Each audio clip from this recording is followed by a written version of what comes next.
ാണ് പനമ്പറ്റ നാരായണേട്ടൻ എന്നാണ് അറിയപ്പെടുക. പിന്നെ വലിയ എല്ലാവർക്കും അറിയാം, നിങ്ങൾക്ക് കുട്ടികൾക്ക് അറിയണ്ടാവില്ല അല്ലേ? അപ്പൊ നിങ്ങൾക്ക് ഇന്ന് നമ്മുടെ ബാലഗോകുലത്തിനെ പറ്റിയും ബാലഗോകുലത്തിൽ എന്തൊക്കെയാണ് പഠിപ്പിക്കുന്നതിനെ പറ്റിയിട്ടും ചെറിയൊരു ക്ലാസ് എടുക്കാൻ വേണ്ടിയിട്ടാണ് ഇന്ന് നാരായണേട്ടൻ ഇവിടെ വന്നിരിക്കുന്നത് അല്ലേ? ഈ ബാക്കി നാരായണേട്ടൻ പറയും ബാക്കി.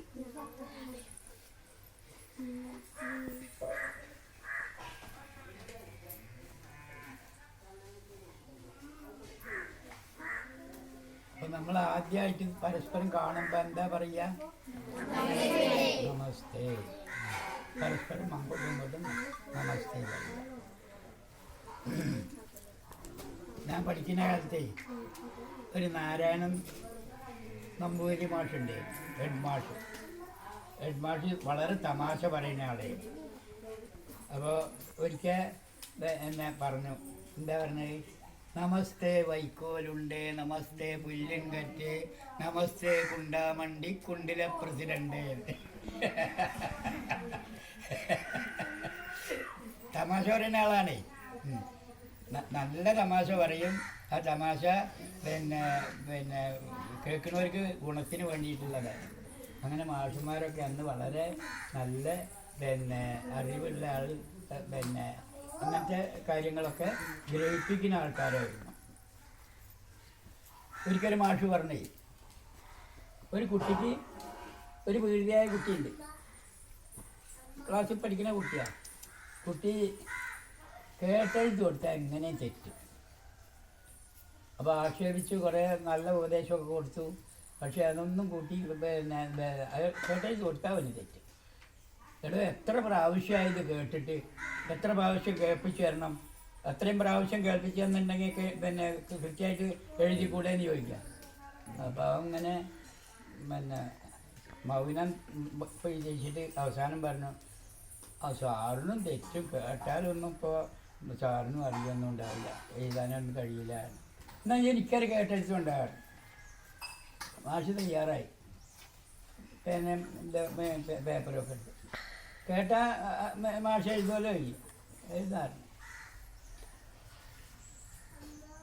വികൃതി കുട്ടിയാണേ, വേണ്ടാത്തത് എളുപ്പം മനസ്സിലാവും, വേണ്ടത് മനസ്സിലാവില്ല. അവൻ കേട്ടെഴുതി കൊടുത്ത എന്താ അറിയുക?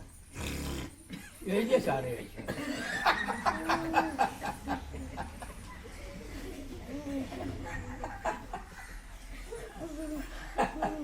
അക്ഷരമുണ്ടെങ്കിലല്ലേ എഴുതാൻ കഴിയുള്ളൂ. എത്ര വേണമെങ്കിലും കേൾപ്പിച്ചാലാണ്.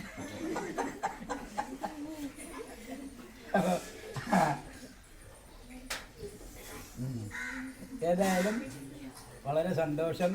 ഇത്രയും കുട്ടികൾ ഒരുമിച്ച് നല്ല കാര്യത്തിന് വേണ്ടിയിട്ട് ഇവിടെ കൂടുന്ന കാര്യത്തിൽ ഏറ്റവും അഭിമാനവും സന്തോഷമുണ്ട്. അത് ഒരിക്കലും നിങ്ങൾക്ക് ഒഴിവാവരുത്. എല്ലാ ദിവസവും ഇവിടെ വരണം. എല്ലാ ദിവസവും അല്ല, എല്ലാ ഞായറാഴ്ചയും തീർച്ചയായിട്ടും രാവിലെ കുളിയൊക്കെ കഴിഞ്ഞ് ഭംഗിയായിട്ട് വന്ന് ഈ പറയുന്നത് കേട്ട് പോവുകയാണെങ്കിൽ ഒരിക്കലും നഷ്ടമില്ല. ഞാൻ പല കാര്യങ്ങളും ചോദിച്ചതൊക്കെ നിങ്ങൾ പറഞ്ഞു, അറിയുമെന്ന് പറയാൻ കാരണം എന്താണ്? അത് അറിയിക്കാനുള്ള ഒരു സംവിധാനപ്പെട്ടുള്ളത് ഉണ്ടല്ലോ.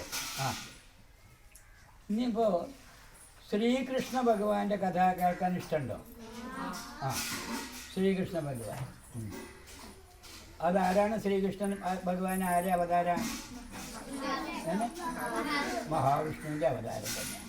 മഹാവിഷ്ണുവിൻ്റെ അവതാരമാണ്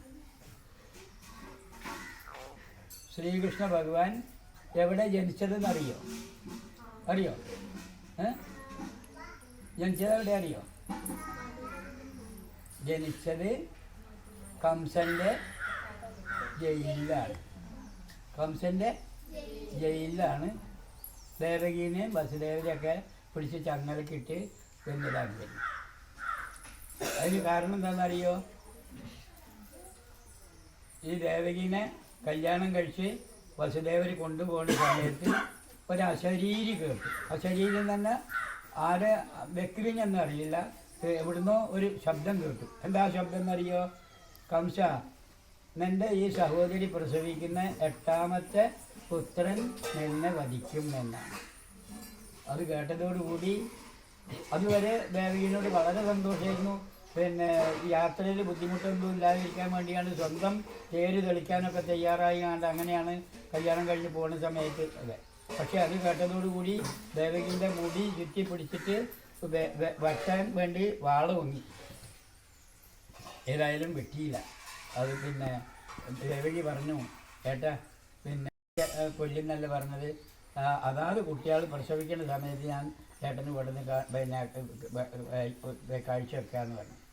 അങ്ങനെ ആണെങ്കിൽ ആ സന്തോഷത്തോടു കൂടി പിന്നെ ഒഴിവാക്കി കൊല്ലാതെ വിട്ടു. ദേവകീനെ കൊല്ലാതെ വിട്ടു. ആര് ആര് കംസൻ. കംസൻ ആരാണ്? ദേവകീൻ്റെ സഹോദരൻ. അങ്ങനെ പോയി.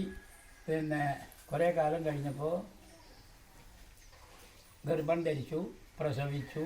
ആ പ്രസവിച്ച കുട്ടീനെ വസുദേവർ കംസൻ്റെ അടുത്ത് കൊണ്ടുപോയി ഹാജരാക്കി. എന്താ ചെയ്യുന്നത് ചെയ്തോളാൻ പറഞ്ഞു. അപ്പോൾ ഈ വാക്ക് പാലിച്ചല്ലോ, അതുകൊണ്ട് ഇനി ബുദ്ധിമുട്ടൊന്നും എനിക്കില്ല, ഇതിനെ കൊണ്ടുപോയിക്കുക. 8ാമത്തെ കുട്ടിയല്ല എന്നെ കൊല്ലുന്ന പറഞ്ഞത്. 8ാമത്തെ കുട്ടി ഉണ്ടാകുമ്പോൾ ചിന്തിച്ചാൽ മതി എന്ന് പറഞ്ഞ കംസൻ ആ കുട്ടീനെ കൊടുത്തയച്ചു, തിരിച്ച് കൊടുത്തയച്ചു. അപ്പോൾ ദേവകി സന്തോഷമായി. പക്ഷേ അതിലിടയ്ക്ക് നാരദൻ അവിടെ നിന്ന് ചെന്നു. നാരദൻ പറഞ്ഞു, പിന്നെ പിന്നെ കംസനോട്, പിന്നെ എൻ്റെ ശത്രുക്കളാണ് ഇവരൊക്കെ, അതുകൊണ്ട് നിനക്ക് പിന്നെ രക്ഷയൊന്നുമില്ല എന്ന് പറഞ്ഞു. പിന്നെ ആ കുട്ടീനെ കൊണ്ടുവന്ന് ഒരു വട്ടക്കല്ലിന് അടിച്ചു പോയി. അങ്ങനെ ഒരുപാട് കുട്ടികളെ കൊന്നു, 6 കുട്ടികളെ കൊന്നു. 7ാമതും ഗർഭം ധരിച്ചു. 7ാമത് ഗർഭം ധരിച്ച സമയത്ത് ഭഗവാന്റെ യോഗമായ കൊണ്ട് ആ ഗർഭം ആകർഷിച്ച്, ദേവകീൻ്റെ ഗർഭം ആകർഷിച്ച്, അതേമാതിരി വസുദേവർക്ക് വേറൊരു ഭാര്യയുണ്ട്, ആ രോഹിണിയിൽ കൊണ്ടാക്കി. അതാണ് പിന്നെ ശ്രീകൃഷ്ണൻ്റെ ജ്യേഷ്ഠനായിട്ടുള്ള ആളുടെ പേരെന്താണ് അറിയോ? ബലരാമൻ. അങ്ങനെ ബലരാമൻ അവിടെ ജനിച്ചു. അപ്പോൾ എല്ലാവരും എന്ത് പറഞ്ഞു? ഈ ദേവകീൻ്റെ 7ാമത്തെ ഗർഭം അലസിപ്പോയി എന്ന് പറഞ്ഞു. അങ്ങനെയാണ് പിന്നെ 8ാമത് ഗർഭം ധരിക്കുന്നത്. 8ാമത് ഗർഭം ധരിച്ചപ്പോൾ കംസന് ഉറപ്പായി ഈ കുട്ടീനെ കൊല്ലുന്നല്ല പറഞ്ഞിട്ടുള്ളത്. അതുകൊണ്ട് ജയിലിൽ കൊണ്ടാക്കി. ജയിലിൽ കൊണ്ട് കാരാഗ്രഹത്തിലിട്ട് പിന്നെ ചങ്ങലക്കിട്ട് കുടുക്കി വെച്ചു. അങ്ങനെയാണ് ആ ജയിലിൽ നിന്നാണ് പിന്നെ കൃഷ്ണനെ പ്രസവിക്കുന്നത്. ദേവകി കൃഷ്ണനെ പ്രസവിക്കുന്നത്. ഏതായാലും കൃഷ്ണൻ്റെ പിന്നെ ഇത് കണ്ടത് എന്താ അറിയോ? ദേവകി കുട്ടീനെ കണ്ടത് എങ്ങനെയാണെന്നറിയോ? ശ്രീരാമനെ കൗസല്യാദേവി എങ്ങനെയാണ് കണ്ടത്? അതുപോലെ 4 തൃക്കൈകൾ, ശംഖ്, ചക്രം, ഗദ, പത്മം, ഇങ്ങനെ മഹാവിഷ്ണുവിൻ്റെ ദിവ്യ രൂപത്തോട് കൂടിയിട്ടാണ് കണ്ടിട്ടുള്ളത്. ആ ദിവ്യ രൂപം പിന്നെ മറച്ചു. പിന്നെ ചെറിയ കുട്ടിയായി. എന്നിട്ട് പറഞ്ഞു, എന്നെ പിന്നെ അമ്പാടിയിലുണ്ട് പിന്നെ വേറൊരു സ്ത്രീ പ്രസവിച്ചിട്ട് അവിടെ കൊണ്ട് കിടത്തി. അതൊരു പെൺകുട്ടിയാണ്. ആ പെൺകുട്ടീനെ അവിടെ കൊണ്ടുവന്ന് കിടത്താൻ പിന്നെ ഈ കൃഷ്ണൻ നിർദ്ദേശം കൊടുത്തു. അങ്ങനെ വസുദേവർ അർദ്ധരാത്രി സമയത്ത് ഒരു കൊട്ടയിൽ പിന്നെ എടുത്ത് ഈ കുട്ടീനെ എടുത്ത് കൊണ്ടുപോവുകയാണ്. പോകുമ്പോൾ കാളിനി അറിയുന്ന നദിയുണ്ട്, അത് കരകവിഞ്ഞൊഴുകുകയാണ്. അപ്പോൾ എങ്ങനെയാണ് ഈ നദി കിടക്കുക എന്നുള്ളത് സംശയം വന്നു. അങ്ങനെ അടുക്കുന്നതോടുകൂടി ഈ വസുദേവർക്ക് വഴി ഇങ്ങനെ മാറിക്കൊടുത്തു. കാളിനി നദി വഴി കാണത്തക്ക രീതിയിൽ അങ്ങനെ പോകുമ്പോൾ പിൻഭാഗം പിന്നെയും കൂടി വന്നു. അങ്ങനെയാണ് അവിടെ കൊണ്ടുപോയി കിടത്തി. അവിടുന്ന് ആ പെൺകുട്ടീനെ ഇങ്ങോട്ട് കൊണ്ടുവന്നു. ആ കുട്ടീൻ്റെ കരച്ചിൽ അപ്പോഴേക്ക് പിന്നെ കംസൻ്റെ ഭടന്മാർ ചുറ്റുപുറമുണ്ട്, ഈ ജയിലിൻ്റെ ചുറ്റുപുറമുണ്ട്. ഈ കുട്ടി എപ്പോഴാണ് കരീനെ കേട്ട് ഉടനെ ചെന്നിട്ട് കംസനോട് വിവരം പറയാനാണ്. അത് ഈ കുട്ടി പിന്നെ പെൺകുട്ടീൻ്റെ കരച്ചിൽ കേട്ടു. പെൺകുട്ടീൻ്റെ കരച്ചിൽ കേട്ടപ്പോൾ ഓടിച്ചെന്ന് പിന്നെ കംസനോട് പറഞ്ഞു ഭടന്മാർ. അതുവരെ പിന്നെ എന്തായി? അതുവരെ ഇവരൊക്കെ മരിച്ച മാതിരി കിടന്നുറങ്ങി. അതൊക്കെ കൃഷ്ണൻ്റെ മായ കൊണ്ട് ചെയ്തിട്ടുള്ളതാണ്. ഏതായാലും ഈ പെൺകുട്ടീൻ്റെ കരച്ചിൽ കേട്ടതോടുകൂടി അവിടെ കുട്ടി പറന്നിട്ടുണ്ട് എന്നപ്പോൾ കംസൻ ഓടി വന്ന് ആ കുട്ടീനെ ഈ സാധാരണ കുട്ടികളെ കൊന്ന മാതിരി പാറയിൽ അടിച്ചു കൊല്ലാൻ വേണ്ടി ശ്രമിച്ച സമയത്ത് ആ കുട്ടി കയ്യിൽ നിന്ന് അങ്ങോട്ട് പാറിപ്പോയിട്ട്, എടാ കംസ, നിൻ്റെ പിന്നെ കാലൻ ജനിച്ചിട്ടുണ്ട്, അത് നിനക്ക് രക്ഷയൊന്നുമില്ല, അതുകൊണ്ട് പിന്നെ ഞാനല്ല നിന്നെ കൊല്ലേണ്ടത്, ഞാനൊരു സ്ത്രീയാണെന്നുള്ള രീതിയിൽ ആ പെൺകുട്ടി ദുർഗാദേവിയാണ്, ആ ദേവി ആണ് മറന്നു. അപ്പോൾ കംസന് എന്തായി? എന്നെ കൊല്ലാനുള്ള ആൾ ജനിച്ചിട്ടുണ്ട് എന്നുള്ള തീരുമാനം ഉറപ്പായപ്പോൾ എന്ത് ചെയ്തു, ഇന്നേക്ക് ദിവസം വരെ 10 ദിവസത്തിൻ്റെ ഉള്ളിൽ പ്രസവിച്ച എല്ലാ കുട്ടികളെയും കൊല്ലുക. അപ്പോൾ ആ കൂട്ടത്തിൽ കംസൻ്റെ പിന്നെ ശത്രുവായിട്ടുള്ള കുട്ടിയും പെടുമല്ലോ. അങ്ങനെ അതിന് വേണ്ടി തയ്യാറായി. അതിന് വേണ്ടി തയ്യാറാക്കിയത് എങ്ങനെയാണെന്നറിയോ? പൂതന എന്ന് പറയുന്ന ഒരു രാക്ഷസി. ആ രാക്ഷസീനെ പിന്നെ നല്ല മഹാലക്ഷ്മീൻ്റെ ഭംഗിയോട് കൂടിയിട്ട് പിന്നെ വേഷം മാറിക്കൊണ്ട് ആ പിന്നെ കുട്ടീനെടുക്കും. ചെറിയ കുട്ടികൾ ജനിച്ച വീട്ടിൽ ചെല്ലും, ആ കുട്ടീനെടുക്കും, ആ കുട്ടിക്ക് മുല കൊടുക്കും. ആ കുട്ടി വറകുമ്പോഴേ ആണ് മരിച്ചു കിടക്കും. ഈ മുലയിൽ വിഷം കലക്കിയിട്ട് ആ വിഷം കൊടുക്കുകയാണ് ചെയ്യുക. അങ്ങനെ അവസാനം കൃഷ്ണൻ്റെ അടുത്തും ചെന്നു. കൃഷ്ണൻ്റെ അടുത്ത് ചെന്നപ്പോൾ കൃഷ്ണന് ഈ കാര്യങ്ങളൊക്കെ മനസ്സിലായിട്ടുണ്ട് ഇന്നത്. അപ്പോൾ കൃഷ്ണൻ അതിൻ്റെ പിന്നെ മുകളിലേമെന്ന് വിഷാംശങ്ങളൊക്കെ നീക്കി കളഞ്ഞുകൊണ്ടാണ് കുടിക്കാൻ തുടങ്ങിയത്. പക്ഷേ അമ്മയുടെ മുല കുടിക്കുന്ന മാതിരി പാല് കിട്ടാതെ ആയപ്പോൾ ദേഷ്യം വന്നപ്പോൾ കടിക്കാൻ തുടങ്ങി. അങ്ങനെയല്ല, അവസാനം അവൾ മരച്ച് വീണപ്പോൾ ഒരു രാക്ഷസി ഒരു പർവ്വതത്തിൻ്റെ അത്ര വലിപ്പമുണ്ട്. അവൾ കഷ്ണമാക്കിയിട്ട് വെട്ടി മുറുക്കി എത്രയോ സ്ഥിതിയിൽ വെച്ചിട്ടാണ്, അത്രയും വലിയ ശരീരമുള്ള രാക്ഷസിയാണ്. അങ്ങനെ ദഹിപ്പിച്ചു. ഇയാൾ തന്നെയാണ് പിന്നെ കൊല്ലാനുള്ളത് എന്നുള്ളതൊക്കെ മനസ്സിലായി. ഏതായാലും അങ്ങനെ അങ്ങനെ. അപ്പോൾ കൃഷ്ണൻ അമ്പാടിയിൽ ഇങ്ങനെ വളരുന്ന സമയത്ത് കൃഷ്ണൻ കള്ളനായിരുന്നു. എന്താ കേൾക്കുക? വെണ്ണ, പാല്, തൈര്, ഇതൊക്കെ പാല് ഉൽപ്പന്നങ്ങളൊക്കെയാണ് കക്കുക തന്നെയല്ല. അവസാനം എന്ത് ചെയ്യുന്നറിയോ? പിന്നെ മൺപാത്രമാണല്ലോ, പാൽക്കലം അറിയില്ലേ? ആ ഉറി ഉണ്ടാവും. ആ ഉറിയിൽ പിന്നെ ആരും കാണാതെ പോയി, കണ്ടാലും കുഴപ്പമൊന്നുമില്ല. അങ്ങനെ പിന്നെ അവസാനം ഈ പിന്നെ പാത്രം പൊട്ടിച്ചിട്ടാണ് പോവുക. അപ്പോൾ പിന്നെ എല്ലാവർക്കും ബുദ്ധിമുട്ടായി. അങ്ങനെ ഓരോരുത്തർ വന്ന് ദേവകിനോട് സങ്കടം പറയും. യശോദയാണ് പിന്നെ വളർത്ത അമ്മ. അപ്പോൾ ഇതിനെന്താ മാർഗം എന്ന് ചിന്തിക്കുകയാണ്. ഒരാൾ പിന്നെ കേസ് പറഞ്ഞു പോണതിൻ്റെ മുമ്പേ വേറൊരു അമ്മ വരും. എൻ്റെ വീട്ടിലും വന്ന് കൃഷ്ണൻ അങ്ങനെയൊക്കെയാണ് ചെയ്യുന്നത്, എന്താ ഇനി ചെയ്യാൻ? അപ്പോൾ ഇവൻ തല്ലാനായിട്ടില്ല, ഉപദേശിച്ചാൽ മനസ്സിലാവാനുമായിട്ടില്ല, നിങ്ങൾ കുറച്ചും കൂടി ക്ഷമിക്കുന്നു പറയും. എത്ര കാലം ക്ഷമിക്കാനാണെന്നൊക്കെ പറഞ്ഞുകൊണ്ട് പിന്നെ അവസാനം എന്ത് ചെയ്തെന്നറിയോ? എന്തിനാ കൃഷ്ണൻ ഇതൊക്കെ ചെയ്തതെന്ന് അറിയോ?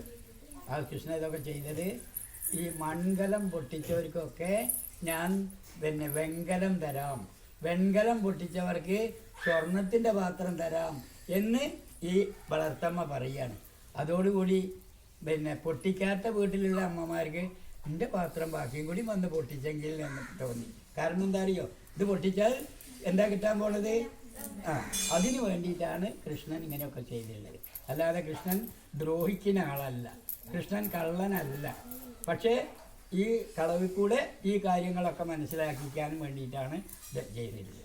അപ്പോൾ പിന്നെ ഓരോരുത്തർക്കും എന്തായില്ല തോന്നി, കൃഷ്ണൻ്റെ വീട്ടിൽ വരട്ടെ, ബാക്കിയൊക്കെ ചെയ്യട്ടെ എന്ന്. അപ്പോൾ അങ്ങനെയാണ് കൃഷ്ണൻ്റെ ബാലലീലകൾ അങ്ങനെയൊക്കെയാണ്. അങ്ങനെ ഒരു ദിവസം ഇങ്ങനെ മുട്ടുകുത്തി ഇങ്ങനെ നടന്നു പോവുകയാണ്. അപ്പോൾ 2 വൃക്ഷങ്ങൾ അപ്പുറം നിൽക്കുന്നു. അപ്പോൾ അമ്മ എന്ത് ചെയ്തെന്നറിയോ? അമ്മ പാൽ അടുപ്പത്ത് വെച്ചിട്ടാണ് കൃഷ്ണനെ മടിയിൽ വെച്ച് മുല കൂട്ടിക്കൊണ്ടിരിക്കുക, തൈരും കലക്കിക്കൊണ്ടിരിക്കുക. അപ്പോഴാണ് പാല് തിളച്ച അടുപ്പിലേക്ക് പോകുന്നത്. അപ്പോൾ കുട്ടീനെ മാറ്റി നിർത്തിയിട്ട് പിന്നെ മടിയിൽ നിന്ന് എടുത്ത് വെച്ചിട്ട് ആ പാല് ഇറക്കി കഴിക്കാൻ. അതോടുകൂടി ഈ കൃഷ്ണന് ദേഷ്യം വന്നപ്പോൾ അമ്മയ്ക്ക് ദേഷ്യം വന്നു. അമ്മ എന്ത് ചെയ്തെന്നറിയോ?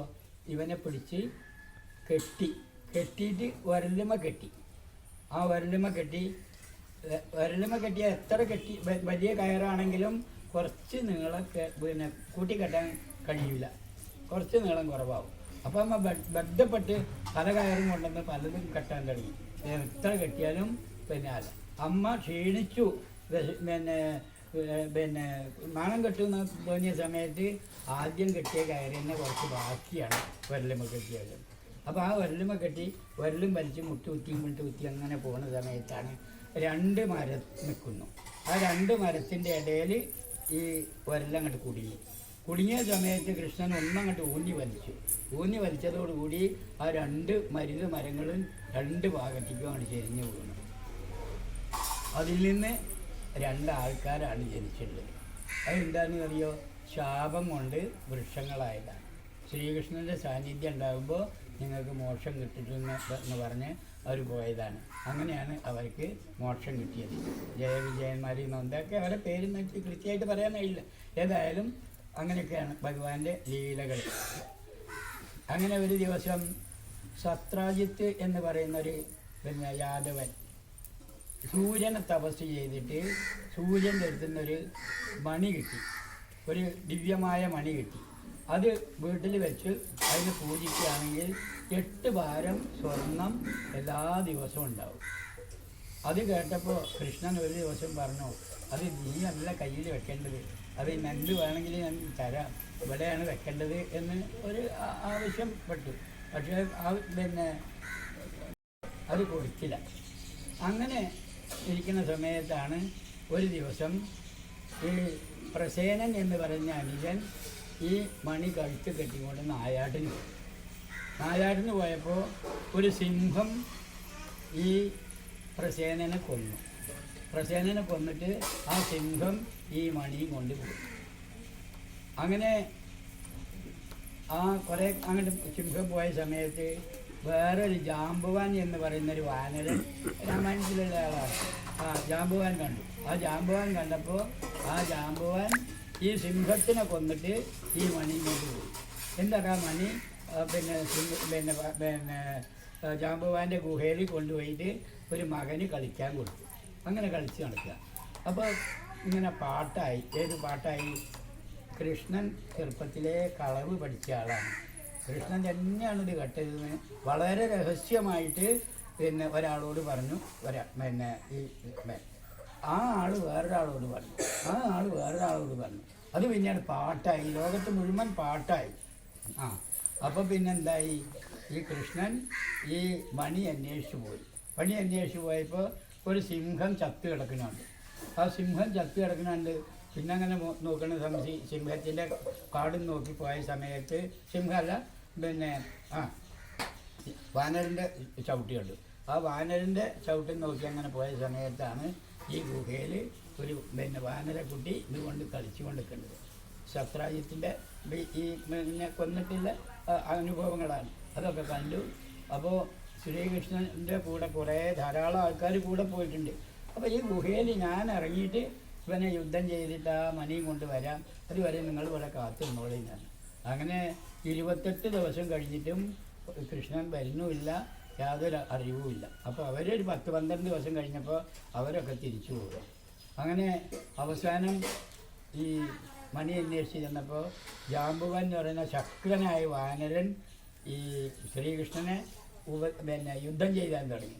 ആ യുദ്ധം 28 ദിവസം നീണ്ടു നിന്നു. അവസാനം പിന്നെ ശ്രീകൃഷ്ണൻ്റെ മഹത്വം മനസ്സിലാക്കി, മഹാവിഷ്ണുവാണെന്ന് മനസ്സിലാക്കി ജാമ്പവാൻ ക്ഷമ ചോദിച്ച് ജാമ്പവതി എന്ന് പറയുന്ന ഒരു മകളെയും ഈ മണിയും കൂടിയും കൊടുത്തിട്ട് പിന്നെ കൃഷ്ണനോട് പറഞ്ഞു, ക്ഷമ ചോദിച്ച് കൃഷ്ണൻ അത് കൊണ്ടുവന്നിട്ട് ഈ സത്രാജിത്തിന് കൊടുത്തിട്ട് പറഞ്ഞു, ഇതാ ഞാൻ അപ്പം സത്രാജിത്തിന് സന്തോഷമായി. സത്രാജിത്ത് ഇനി ആ മണി എനിക്ക് വേണ്ട, അത് അങ്ങക്ക് ഇരിക്കട്ടെ എന്ന് പറഞ്ഞ് സത്രാജിത്തിൻ്റെ ഒരു മകളെയും ഈ മണിയും കൂടിയും കൊണ്ടുപോയി കൃഷ്ണന് കാഴ്ചവെച്ചു. അപ്പോൾ കൃഷ്ണൻ മകളെ സ്വീകരിച്ചു. ഇതെനിക്ക് ആവശ്യമില്ല എന്ന് പറഞ്ഞ് അത് കൊടുത്തു വിട്ടു. അങ്ങനെയാണ് ഉണ്ടായത്. അതൊക്കെയാണ് ഭഗവാന്റെ ഓരോരോ ലീലകൾ. അതാണ് ഭാഗവതത്തിൽ ആണ് ഇതിൻ്റെ കഥകളൊക്കെ. മറ്റേ കഥകളൊക്കെ രാമായണത്തിലാണ്. അപ്പോൾ അത് രാമായണവും ഭാഗവതവും ഒക്കെ നമ്മൾ വായിക്കുമ്പോൾ ഇങ്ങനത്തെ കഥകളൊക്കെയാണ് ധാരാളം ഉണ്ടാവുക. ഒറ്റ നോട്ടത്തിൽ കൃഷ്ണൻ കള്ളനാണ്, ഉപദ്രവിക്കുന്നത് അവനൊക്കെ തോന്നിയതിൽ പോലും ഒരിക്കലും അങ്ങനെയല്ല. കാരണം കൃഷ്ണൻ്റെ വികൃതി കൊണ്ട് അങ്ങനെയൊക്കെ തോന്നിപ്പിക്കുകയാണ്. അപ്പോൾ അതൊക്കെയാണ് കൃഷ്ണൻ്റെ ലീലകൾ. ബാലലീല എന്നാണ് അതിന് പറയുക. എന്താണ് പറയുക? ബാലലീല. ലീല എന്ന് പറഞ്ഞാൽ കളി, ബാലൻ എന്ന് പറഞ്ഞാൽ കുട്ടിക്കാലത്തെ കളികൾ. അങ്ങനെ കളിക്കുമ്പോൾ പിന്നെ എല്ലാവർക്കും ആനന്ദവും സുഖവും സന്തോഷവും അല്ലാതെ ഒരിക്കലും ഉണ്ടായിട്ടില്ല. അങ്ങനെ അവസാനം പിന്നെ ഈ പിന്നെ കംസൻ പല ആൾക്കാരെയും പിന്നെ മായാവികളായിട്ടുള്ള ഒരാൾ വണ്ടി ആവാൻ കഴിയും. തീവണ്ടി ഉണ്ടല്ലോ, തീവണ്ടി കണ്ടില്ലേ, തീവണ്ടി പോലെയൊക്കെ ഉണ്ടാകാൻ കഴിയും അതിന്. അങ്ങനെ പോയിട്ട് കൃഷ്ണൻ്റെ പിന്നെ കയ്യും കാലും അടിച്ച് കളിക്കുന്ന സമയത്ത് ആ കൃഷ്ണൻ്റെ മേലിക്കാ വീണ്. അപ്പോൾ കയ്യും കാലും അടിക്കുന്ന സമയത്ത് അത് പൊടിയായി അങ്ങോട്ട് തെറിച്ചു പോയി. തൃണാവർത്തൻ എന്ന് പറഞ്ഞാൽ കാറ്റായും കൊണ്ട് ഒരസുരൻ വന്നിട്ട് ശ്രീകൃഷ്ണനെ എടുത്ത് കണ്ട് കൊണ്ടുപോയി. ചുഴലിക്കാറ്റ് കൊണ്ടുപോയി കുറേ ഉയരത്തിലെത്തിയപ്പോൾ പിന്നെ അവന് നിവൃത്തിയില്ല, അവന് ഘനം കൂടി, ഈ വിട്ടാൽ പോവില്ല. അവസാനം പിന്നെ അവനെയും കൊന്നു. അങ്ങനെ എത്രയോ ദുഷ്ടന്മാരെ ശ്രീകൃഷ്ണൻ ഇല്ലാതെയാക്കിക്കൊണ്ടാണ് ശിഷ്ടരക്ഷണം ചെയ്തിട്ടുള്ളത്. അപ്പം അതിനൊക്കെ പിന്നെ എന്ത് വേണം? ഇപ്പം നിങ്ങൾക്ക് അത് സാധിക്കില്ല, വായിക്കാൻ സാധിക്കില്ലെങ്കിൽ വേണ്ട. പക്ഷേ ഇത് നല്ലതാണെന്ന് ഇപ്പം തോന്നിയാൽ മതി. ഇപ്പം നല്ലതാണെന്ന് തോന്നിയെങ്കിലേ നമുക്ക് വായിക്കാൻ തോന്നുള്ളൂ. ഇപ്പോൾ വായിക്കാൻ തോന്നണമെങ്കിൽ എന്ത് വേണം? ഇപ്പം അത് നല്ലതാണെന്ന് തോന്നണം. നല്ലതാണെന്ന് തോന്നണമെങ്കിൽ എന്ത് വേണം? അത് കേൾക്കണം. അത് കേൾക്കണമെങ്കിൽ എന്തൊരു വേണം? അതിനൊരവസരം വേണം. അതിനുള്ളതാണ് ഈ ബാലഗോകുലം. ബാലഗോകുലം എന്ന് പറഞ്ഞാൽ ബാലന്മാർ ബാലികന്മാർ ഒരുമിച്ച് കൂടി ചേർന്ന് നല്ലത് കേൾക്കുക, നല്ലത് പറയുക, നല്ലതിനെ പറ്റി ചിന്തിക്കുക, അത് പിന്നെ വീട്ടിൽ ചെന്ന് പ്രായോഗികമാക്കുക. അതിന് വേണ്ടിയിട്ടാണ് നമ്മളിങ്ങനെ കൂടുന്നതൊക്കെ. നേരത്തെ നമ്മളിപ്പോൾ ആ വിദ്യേനെ പറ്റി പിന്നെ ഒരു പ്രാർത്ഥന എഴുതിയില്ലേ, അവസാനം പറഞ്ഞിട്ടുണ്ട് അക്ഷയം. അക്ഷയം എന്ന് പറഞ്ഞാൽ എന്താ? ആ വാക്കിൻ്റെ അർത്ഥം എന്താ അറിയുന്നവർ പറയുക, ആര് പറഞ്ഞാലും വേണ്ടിയില്ല. അക്ഷയം എന്ന് പറഞ്ഞാൽ ഒരിക്കലും ക്ഷയിക്കാത്തത്. അമൃതം എന്ന് പറഞ്ഞാലോ മരണമില്ലാത്തത്. പിന്നെ വാരിധി എന്ന് പറഞ്ഞാലോ, വാരി എന്ന് പറഞ്ഞാൽ എന്താ? വാരി എന്താ? വെള്ളം. വാരി എന്ന് പറഞ്ഞാൽ ഇതാ ടീച്ചർ പറയുന്നത് കേൾക്ക്, പറയൂ, ഉറക്കെ പറഞ്ഞു. വെള്ളം. വാരി എന്ന് പറഞ്ഞാൽ വെള്ളം. അത് നിധിയായത് എവിടെയാ? നിധിയായത് എവിടെയാ? സമുദ്രം. അപ്പൊ അറിവ് എങ്ങനത്തെ ആവണം? അക്ഷയമാവണം, അമൃതമാവണം, വാരിധിയാവണം. വാരി എന്ന് പറഞ്ഞാൽ ജലം. ഒരിക്കലും ഇനി മറക്കരുത്, ഒരിക്കലും ഇനി മറക്കരുത്. ഏത്? വാരി എന്ന് പറഞ്ഞാൽ വെള്ളം. അക്ഷയം എന്ന് പറഞ്ഞാൽ ക്ഷയിക്കാത്തത്. വാരി പിന്നെന്താ പറഞ്ഞ? അമൃതം എന്ന് പറഞ്ഞാൽ മരണമില്ലാതെ. അക്ഷയ അമൃത വാരിധി എന്നിൽ അറിവായെന്നും വിളങ്ങണേ. അപ്പോൾ ആദ്യം പറഞ്ഞത് എന്താ? വിജയേകണേ, വിജയമേകണേ. അതുപോലെ ആ പ്രാർത്ഥനയിൽ ഒന്നും കൂടിയും പറഞ്ഞു, നിത്യവും തവ നാമപുഷ്പങ്ങൾ എൻ്റെ നാവിൽ വിരിയണേ. എവിടെ പൂജിക്കാനാണ്? മാനസത്തിൻ ശ്രീ കോവിലിൽ ദേവ പൂജാബിംബമായി തീരണേ. ഈശ്വരൻ എവിടെ ഇരിക്കുന്നത്? ഈശ്വരൻ എവിടെ ഇരിക്കുന്നത്? ഉറക്കെ പറയും. പിന്നെ ഗീതയിലുണ്ട് ഒരു ശ്ലോകം, എന്താ അറിയോ?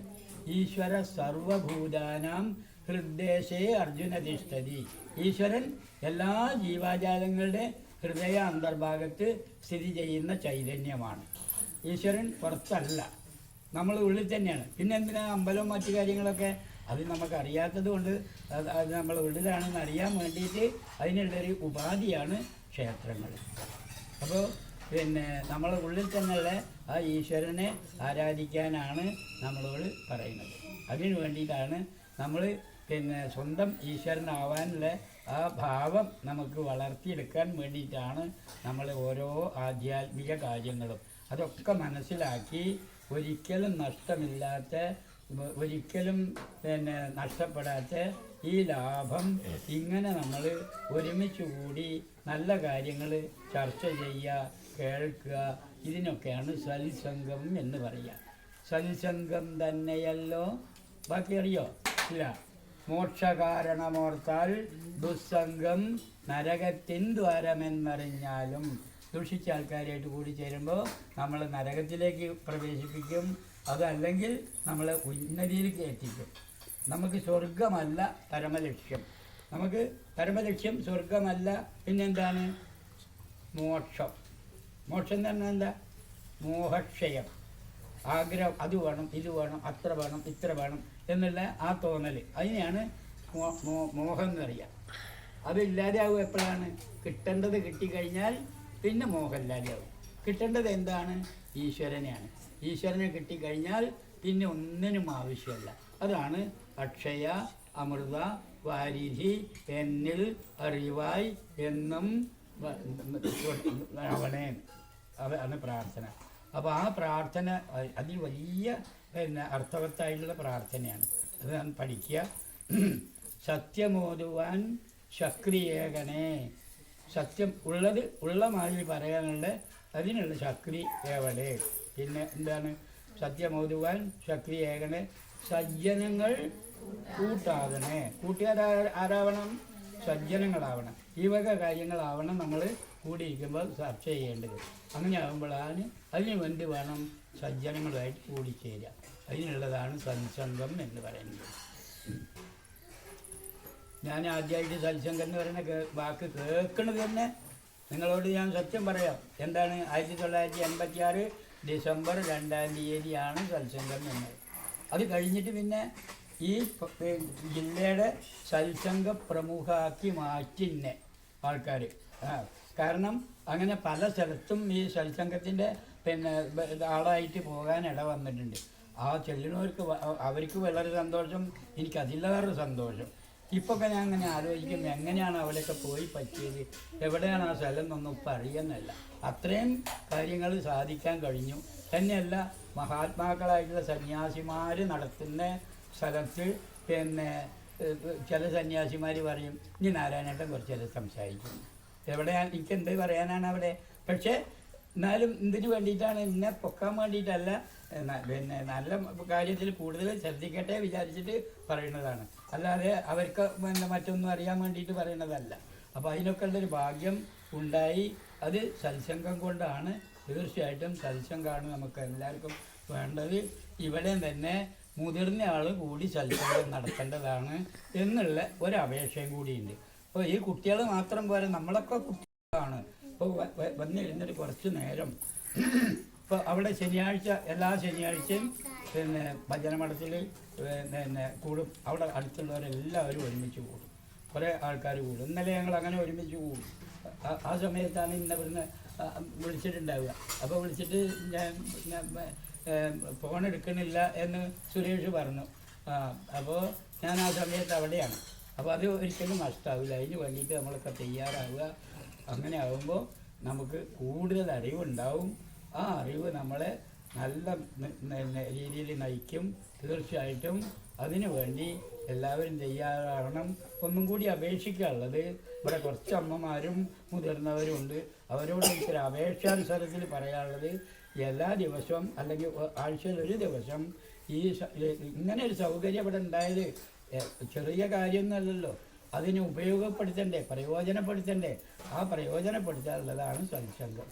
അതിന് വേണ്ടിയിട്ട് എല്ലാവരും തയ്യാറാവണം എന്ന് മാത്രം അപേക്ഷിച്ചുകൊണ്ടും പറഞ്ഞുകൊണ്ടും ഇന്ന് എൻ്റെ ഈ സത്സംഗം നിങ്ങൾ വഴിയുള്ള ആ കൂടിച്ചേർച്ച സംസാരം ഞാൻ ഇവിടെ സമാപിക്കുന്നു. നിങ്ങൾക്ക് എല്ലാവർക്കും എൻ്റെ വിനീത നമസ്കാരം. നമുക്കൊക്കെ ഉന്നതി ഉണ്ടാവട്ടെ, ഉയർച്ച ഉണ്ടാവട്ടെ.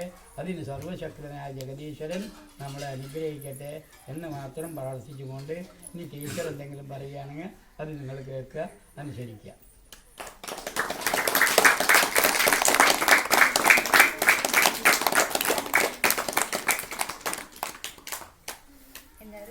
ഇപ്പോൾ കുറേ കാര്യങ്ങൾ നാരായണേട്ടൻ്റെ കയ്യിൽ നിന്ന് കിട്ടിയില്ലേ? നമ്മൾ ഡെയിലി വന്ന് പഠിക്കുന്ന കാര്യങ്ങൾ തന്നെയാണ് നമ്മൾ നാരായണേട്ടൻ എന്ന് ചോദിച്ചപ്പോൾ നിങ്ങൾക്ക് കൂടുതൽ അതിൻ്റെ ഉത്തരങ്ങളും അറിവുകളും ഒക്കെ കിട്ടിയില്ലേ? ഞങ്ങൾ പറയണതിനെക്കാട്ടിലും കൂടുതൽ ആഴത്തിൽ ആർക്ക് പറഞ്ഞു തരാൻ കഴിഞ്ഞിട്ടുണ്ട്? നമ്മളെ നാരായണേട്ടന് നിങ്ങൾക്ക് വേണ്ടി പറഞ്ഞു തരാൻ കഴിഞ്ഞിട്ടുണ്ട്. ഇനി അതുപോലെ തന്നെയുള്ള അവസരങ്ങൾ നമുക്ക് ഉണ്ടാവട്ടെ എന്ന് നമുക്ക് ഈശ്വരനോട് പ്രാർത്ഥിക്കാം. അതുപോലെ ഇന്ന് ഇത്രയും അറിവ് നമുക്ക് പകർന്നു തന്ന നാരായണേട്ടനുള്ള നന്ദി ബാലഗോകുലത്തിൻ്റെ പേരിലും എൻ്റെ പേരിലും ഞാൻ നാരായണേട്ടനെ അറിയിക്കുകയാണ്. ഇനി നമുക്ക് മംഗളശ്ലോകത്തോടുകൂടി അവസാനിപ്പിക്കാം. എല്ലാവരും നിവർന്നിരുന്നോളൂ. ചമരം അടിഞ്ഞ് നട്ടിൽ നിവർന്നിരുന്നോളൂ. ശരിക്കും ഓ അമിതം